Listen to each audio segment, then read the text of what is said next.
So by embracing our inner child, I think it allows us to approach situation with a really flexible and optimistic mindset, because we don't always get to do the projects that we like. It can help us navigate the challenges more effectively. Welcome back, miserable creatives. Today I have my second guest, George, come on to the show, and we're going to talk about the relevance of our inner child to a delivery-driven world, and what's the relationship, and how do we keep our inner child alive so that we can keep creating. Let's welcome him. Welcome to the show, by the way, and thank you for joining me. Let's start with you introducing yourself. Right. I'm a designer for 19 years. I started my career like web designer. Then after a while, I got invited to come to China when I was a bit tired of pixels and I want to explore more. And then work with innovation, advertising, social media until I formed my own company last year with my partner Pavel. And we work in the intersection branding and art. And I've been working with this while at the same time taking care of the design community in Shanghai with designers A and Pecha Kucha. Yes. When did you come here? 2010, yeah. Oh, been a long time in China industry. Yes, been seeing many changes here. So when you just got to China, you were working for some other companies before you starting your own? Before I got a job opportunity to work in an innovation company, which the biggest client at the time was the World Expo. And I worked that project for 6 months. Then the next year we work in multiple things, including the Mont Blanc Experience Center in Beijing. And that was very cool. My first long project, before that kind of project, my projects were just 2 months mostly, and the project it took almost the whole year to complete. Yeah. So Anyway. before you come to China, which country were you in? I was briefly in Buenos Aires, but in Argentina, but I'm from Brazil. Yes. Oh, okay. How's the transition to Chinese design industry? Because they must be quite different from where you were and then to here. There was always a fascination as a foreigner, right? The visual language of Asia. I grew up watching Bruce Lee movies and whatever kung fu movies you may imagine. I did myself kung fu in Brazil and here in China, and so that part helped me to foster the interest for China and everything. But I think the main challenges were the speed of China and future of working.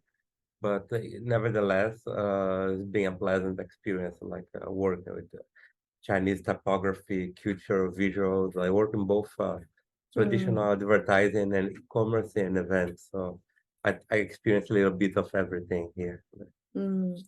Was it difficult for you to get used to the speed that they have in China? Because, you know, it's quite commonly known that people who works in China, they are quite stressed because with this 996 culture, sometimes you have to work over the weekend and maybe overtime every day. So did you experience that kind of working culture? I had that kind of experiences my day one in the profession in Brazil. So I was not foreigner to me to work late nights. In this point, let's say the China and Brazil have something common of working long hours, but the budgets sometimes in China are higher, let's say. So it kind of sounds like it's worth it because of the budget. Yes, yes. Yeah. So before we dive into today's main topic of where we talk about the relevancy of our inner child and how does it help you in the state of Shanghai design industry, right? Before we dive into that, would you like to tell us a little bit about your daily routine? My daily routine. So I wake up normally at 6 to 6:30, and then I exercise, stretch, and everything, and breakfast. Then I head out to our office, and I work there from like 8:30 to 7:30 a average, and sometimes when the project requires 7:30 and beyond. Like, but Wow, that's such a long yeah, hour work day. yeah. Do you Shut up. also work on the weekend? Saturdays normally, yes. Because the morning is mostly for creativity, and the afternoon is more for execution. And Could you tell us a little bit about your company, exactly what your business is about? so after working almost everything for many years, now I work specifically in branding and for F&B clients. My partner is more focused on art, whereas I'm more focused on design. You have a really healthy routine looking at it because you wake up quite early, 6 a.m. And it's not an easy thing to do for such a long time.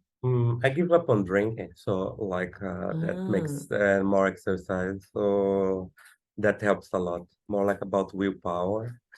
Yeah, I totally agree with you because I don't drink and I go to the gym every day and the routine is just easier to maintain and you have fresh energy every day. It's easier for you to create stuff as well because you don't hungover on the weekend. Yeah, you have clear I mind. I like to run, and I also do martial arts 3 times a week. So like Cool. keep things in perspective. Yeah.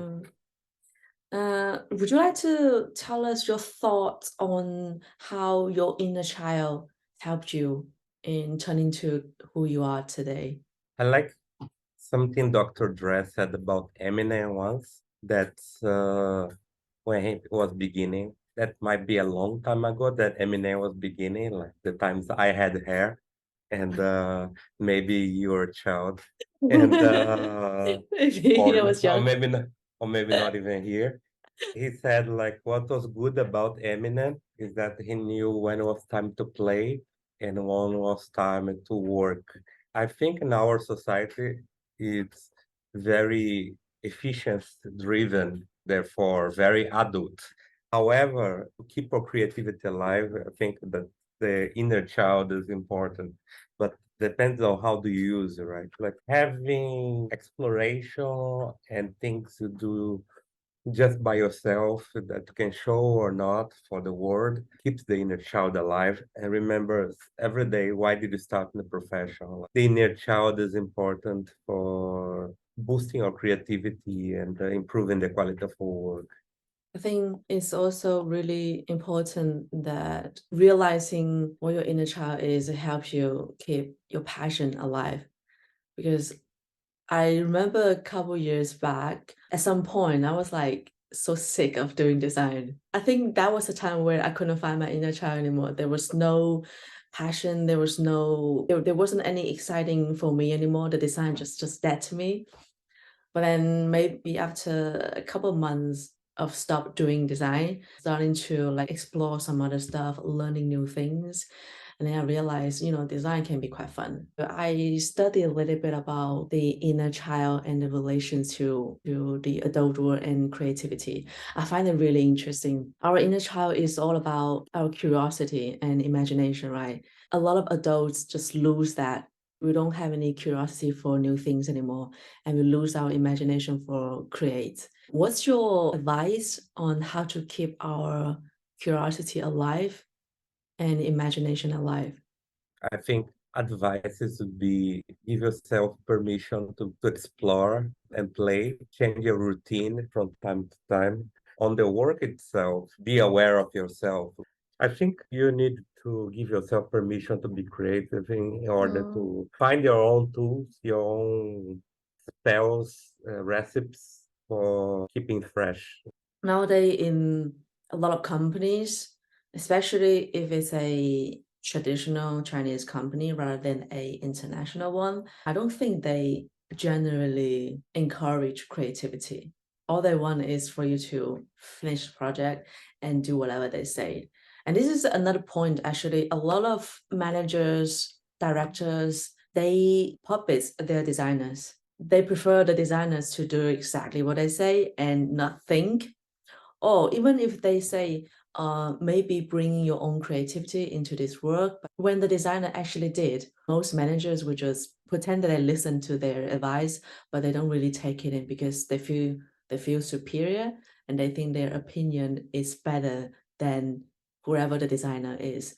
So I feel like it's really important for us to speak up as a designer. I think how I deal with procrastination is start something, do bits at a time because it gets easier. Like, for example, it gives me headache just to think about that I have to trim the videos. But I start anyway. Maybe I trim like 5 minutes at a time, and then I go and do some other projects that I enjoy more, and then I come back to it.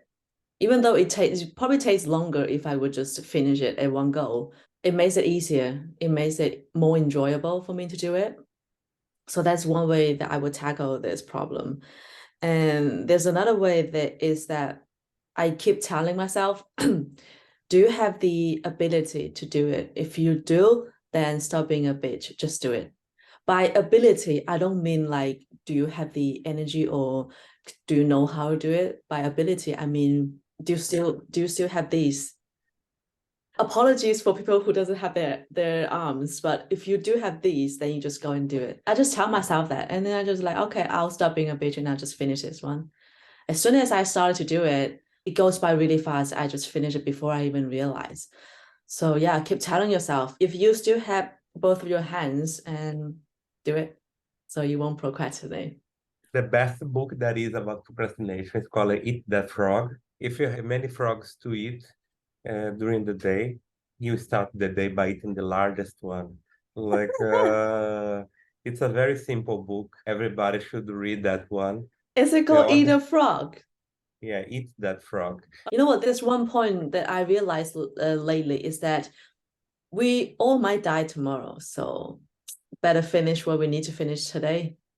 All right, let me quickly recap today. So today we talked about the relevance of our inner child to a delivery-driven world. To bring our inner child into our creativity activities nowadays, I think there are a few points that we need to keep in mind. As a child, we were very playful and our adaptability is extremely strong, and that's how we should be today as well. We need to adapt to the environment and allow your inner child to approach situations with a lot of flexibilities. Correct. And be authentic, express ourselves. Because as a child, we say whatever we want to say. We ask whatever questions we want to ask. We love asking why when we were a child, so we should do that as an adult as well.